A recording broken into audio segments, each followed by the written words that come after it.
Barrel or not? This came in from a listener. Coaching a high school or youth team, but you don't have children.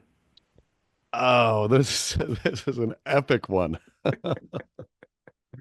Uh, I'm gonna say it's okay at high school, if you're employed, if you're getting paid, if you're a high school coach coaching girls volleyball and you've never had a child, then okay, you just got into volleyball and this is where your coaching career is taking you or whatever. Like there was a need on the, whatever, you're filling a need.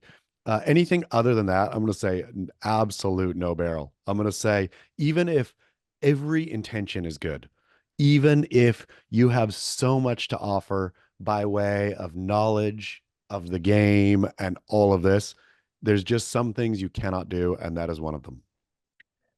Totally agree. I've got a pretty easy rule to apply here across the board. You're only allowed to do it if somebody else appoints you to the position. Okay, good. You definitely don't want to hire the guy who's like, I'm here. Yeah, Like, yeah. you need your youth girls team, a coach. All right, I'm the I'm your guy man. for the job. Here's my Yeah. resume. I'm totally qualified. Like that's the guy you do not want. Somebody raising their hand. And if that is, by the way, their pinnacle position as a coach that they're ever aspiring to, probably not the greatest coach, anyways. So they should have loftier goals. The But if somebody in the community is like, you know what? Dave used to coach football, college football. He would be great in this position. And then Dave has to be like, nah, I've got better thing. I've got other things going on in my life. And then another person chimes in. They're like, no, no, no, we really need it. You have to do this. Then you can accept Dave at that point. you're exactly right. You're exactly right. I was thinking of the appointee or being appointed more like two perverts go to the team meeting and one says, "Hey, this guy over here should coach." Yeah, you got to watch out for those, I suppose. You got to do a little background checking into this scenario. Yeah, But but it is such a good one. If I saw that, uh it would be so weird. Like daughter went through a bunch of soccer, right? Had multiple different coaches along the way.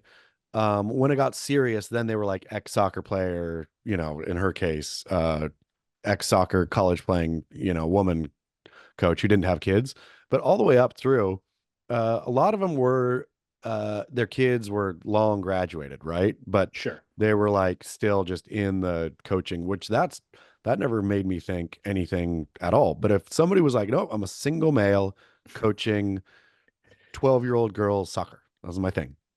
Very odd. Yeah. Again, Unless nominated.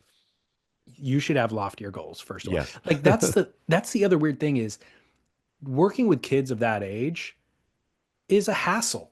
Yeah. Like they're defiant. A lot of them don't want to be there. They're only there because their parents. There's infighting or whatever. So it's not exactly a job that anybody like really wants to do, or they shouldn't really want to do unless they have ulterior motives, obviously. So so that is why it's like it's almost a labor of it's an obligation. It's like you got to work the Yes. snack bar one week and then you got to go do this. And some people have a talent for it, obviously, but if they do, then they should have loftier goals. And so this is a very no barrel.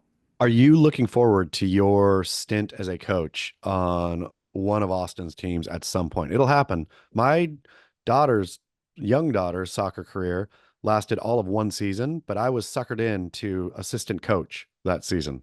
How did you do at the job? I mean, terrible. I mean, like, what do you, they were at that, I think she was in first grade. So, they're just like running around doing nothing. I think I was good enough on coming on time, and when it was my turn to clean up the cones and whatnot, I would do that. But it was like I had nothing to offer in terms of skill. When that time comes for me, I am going to rely on all of my experience with milking the clock to absolutely revisit that phase. I want to put an earbud in, I'm going to put Netflix on, stick the phone in the pocket and just listen to things and occasionally like point a certain direction at the kids, but I'm going to be maybe napping in my car, cracking a beer. You can do all of those things. Yeah. So, okay, no barrel on the high school coaching if you don't have children. Yep. No barrel. Let it be known. This other one also comes from a listener, but in the form of a call. All right, here we go. Hey, this is non-John Florence here. Got a barrel of a gnaw or possibly a kook or curran slash Kelly for the grit. First off, I'd like to thank you guys for helping me pass the days away under the sun as I work.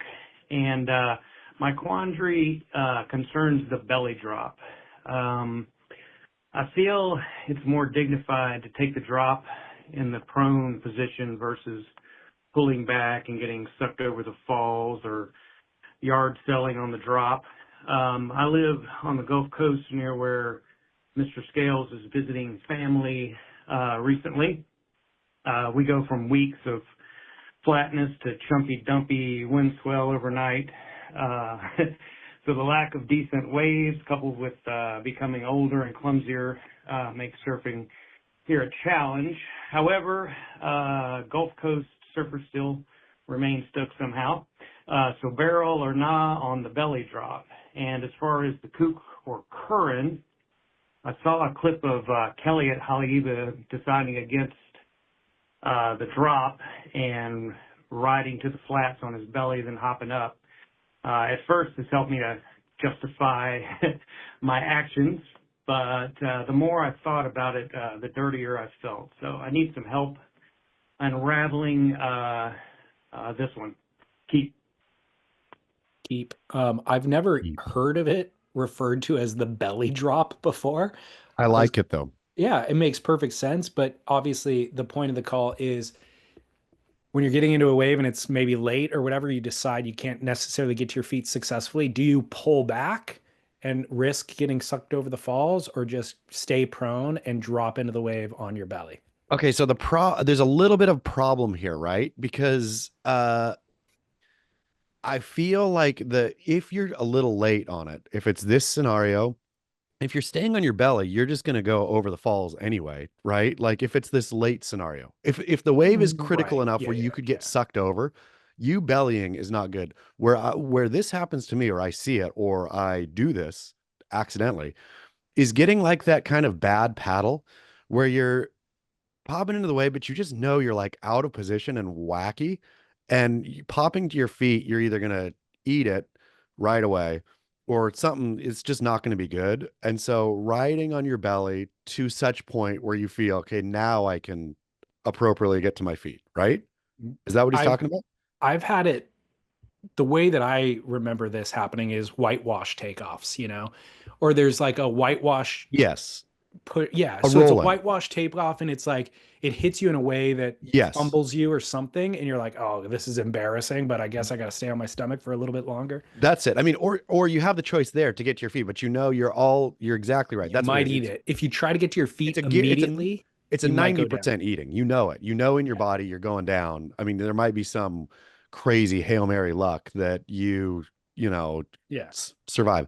But the problem with the belly takeoff is I feel if you're stuck in the belly takeoff and you're like, and you're still going and you're going and you're going, you got two options here. I think it's okay, but your two options are you never ever try to get to your feet. You boogie board until you can pop out the shoulder. And you just like, as far as everyone was concerned, you didn't want to get your feet on that wave. You're just having some fun. Or you belly that thing to the sand. And that is the end of your session. I the belly takeoff that he explained Kelly Slater doing, first of all, at giant Haleiwa is almost Yes. impossible, but it's very difficult to do successfully no matter where you're at. Like It's the way moment, harder than just the pop up. it's way harder because the momentum, it's difficult to time the pop-up with the momentum Yep. correctly. Yep. Because you get pushed in like one big powerful push, which is kind of when you want to get to your feet to maintain the direction of But like too what would late be at a that bottom point turn. It's for you or always too I. late. Yeah, Yeah. you inevitably, or I still wait too long to where I lose the momentum of the takeoff, and then I get to my feet and I don't have any momentum, and it's like I'm just way out of sync. I can't connect the bottom turn into a turn, so it's just like a disaster at that point. So I usually I think I usually just stay on my stomach and like dump it at the bottom, basically. That's a, Like, I yeah, mean, that's what I'm saying is that like if you are not Kelly Slater, if you don't have like that ability to snap that board under the feet and then proceed to get barreled, once you're in that belly, it's too late. It is too late at that point. You are not saving this. This wave is not getting rescued. The only way it might get rescued is if the wave has like another section that's like forming on the inside and you can kind of paddle. You're already really screwed up. But if you can get that momentum going yeah. back again and then pop up, but that's super rare. Otherwise, I feel belly drop is a barrel if that's what you're forced to do, but stay on the belly. Don't try to rescue it. Rescuing it, you'll end up, there's just no good outcome at that point. Now that I think about it, I think I always dump it. I think even when I'm in that scenario and I realize that's happening, I think I kind of dump it before I even make the drop on the belly. Like I'll be paddling into the wave and I catch it and I realize this is going to be, I have to belly drop this thing. I got to get to the bottom prone. And so you just roll off quick. I'll roll off. I'll throw the That's board nice. aside and like roll off as if I like ate it, or something. Man, the time that I can recall a couple times this happened to me on bigger days where get the chunk knocked sideways, get the belly, don't roll it, belly it, realizing that, man, I'm like riding this wave on my belly all the way basically to the inside, which means I'm going to have to go through that paddle out again, probably getting some closeouts on the head, all this kind of thing for a belly ride. It's embarrassing. It's embarrassing. It really is embarrassing. And you're like, your nemesis is out the back and they're going to have witnessed that you just did this. Or like, they're like, why did I never see his head pop up? And he's way down the line. Did he just ride that thing on his belly? That's why I'm saying at that point, it's usually your best option is to tuck it in Straight to the beach. straight to the beach. That was your session. You wanted it that way. You like got to your feet and crouched real low as far as your nemesis was concerned on the other wave, where you didn't even care. Screw this day. The waves aren't good anyway. It's a total waste. Man, I'm feeling a lot of shame right now just reliving this Me experience. too. Me too. So the answer, I guess, barrel or not the belly drop. The answer is no, it's not barrel. You're not Kelly. And to his point, is it a kook and curran? No, it's not because I'm intermediate and I've done I'm this doing it all the repeatedly. time. Yeah, unfortunately. So kooks do it. Kelly does it, and we do it as I well. do it too. Just a plague in surfing. So, but don't do it. Ditch your board, dump it before you get to that point of. That's the best. That's the best. That is the best advice. I'm going to actually take that advice myself. Yep. If I feel that, okay, this is the little knock, I'm not getting to my feet quick on this one. Boop. I'm giving up. Because there's nothing to be ashamed of with eating it on a Yeah. takeoff. Yeah. So from anybody behind your nemesis behind you, they just think you ate it on a takeoff or whatever. No big deal. Everybody does that. But Yeah. if you ride it on your belly, that means you made a bad decision. You had bad judgment of the way that the wave was coming in, bad positioning, and then poorly executed. Yep. You rode it on your belly. That nobody's planning to do that. Yep. That really is the hat trick of mistake. It is. And the nemesis just one up, like them witnessing that, all of a sudden he's in a higher level than you are. Nemesis had the best session already, and that just makes it a lot better. He's gonna go home laughing actually Yep. at you. So don't do it. No belly drop. Okay, final barrel or not. Gifting toys with obnoxious music. This relates to kids mainly. Mhm. So Austin at his birthday recently got a ton of toys. Let me tell you, those obnoxious music toys, I hate the giver of those toys. You should. I feel okay. So there's two people who give those toys. Both are worthy to be hated. There is the person who is doesn't have kids, is so checked out on what even kids are that they give that toy. That person, clue in here, man. Like, look around you, observe the world just a little bit. You don't have to be a parent in the making or anything. Just be observational. The second person is doing it absolutely on purpose. I've been the second person a few times in my life. Have you ever? Have you? Yeah. Oh I've- man, Hemi had a toy. Wait till hopefully Austin never discovers the Tamagotchi. Have you heard of Tamagotchis? Is that the egg that or the thing you have to keep alive? It's exactly that. It's the thing that you have to keep alive. Not only does it make obnoxious noises, it's perpetually dying and causing real panic about my tummy. I gotta feed my. So like you're getting your kid addicted to a little crappy digital thing that's making bad noise. So I give Tamagotchis a lot. That's hilarious. Yeah.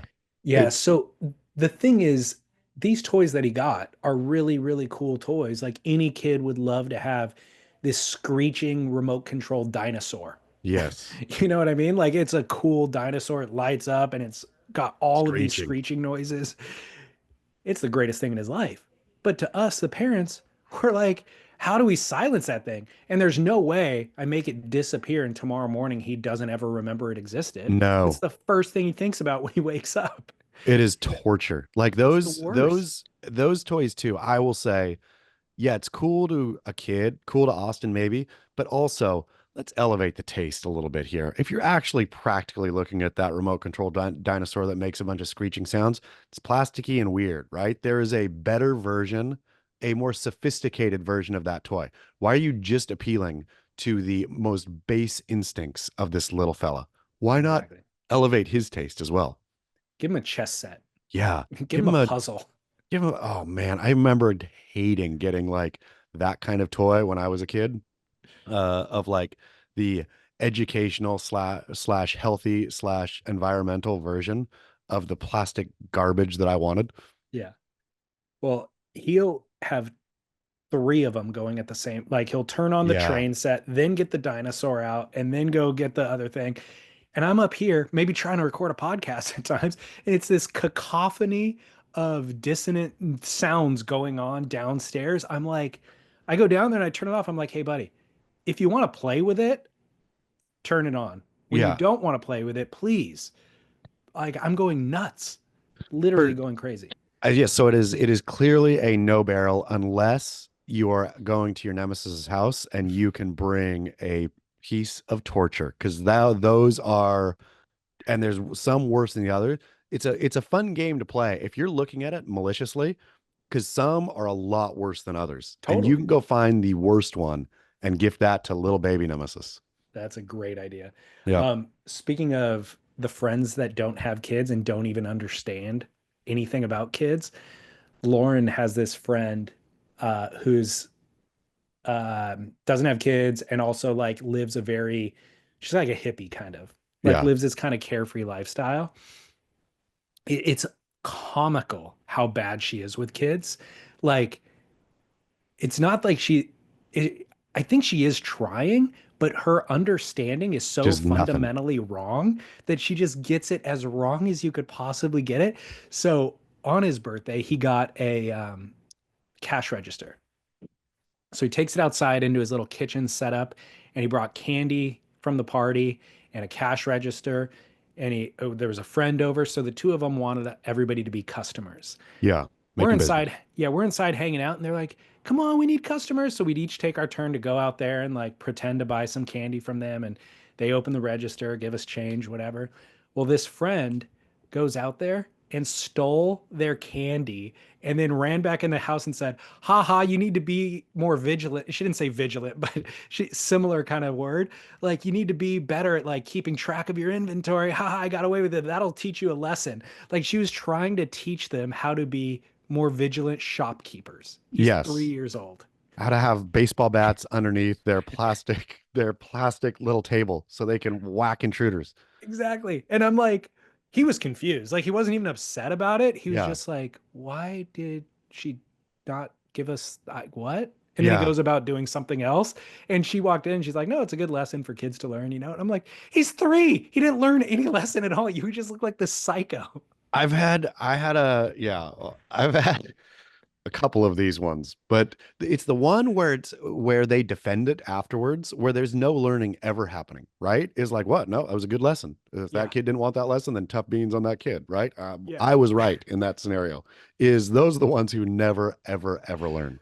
Well, we did not try to like tell her you did it No. wrong or you did it.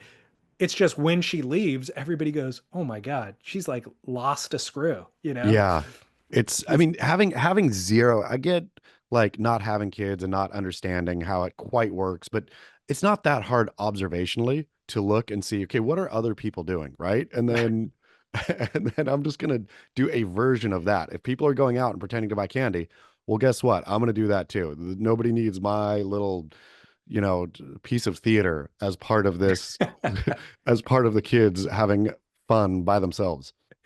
Stealing kids' candy is also like what they built villains off of in cartoons. You know, It's like if that's the thing that you choose, that's a it's weird thing to choose. it's really funny. I Yeah. sometimes wonder on this show, if the every person we've talked about, like, oh, assuming they will never listen to the show, and so only barely blurring, like only basically leaving a name out. That's all we do. We just don't say the person's name, but we say everything else about them, including probably physical descriptions and things like that, just knowing they're not going to listen. If all these people got together and listened someday, it'd be really funny. I'd be like, uh-oh. I mean, I didn't mean it that way. I'd be ousted from the Yeah. family, from friend groups. I'd be totally isolated and like abandoned. They'd be like, "Oh, you need internet content from us? Well, now we're not hanging with you anymore. Let's see how your little internet show does." I mean, really, that's what it comes down to.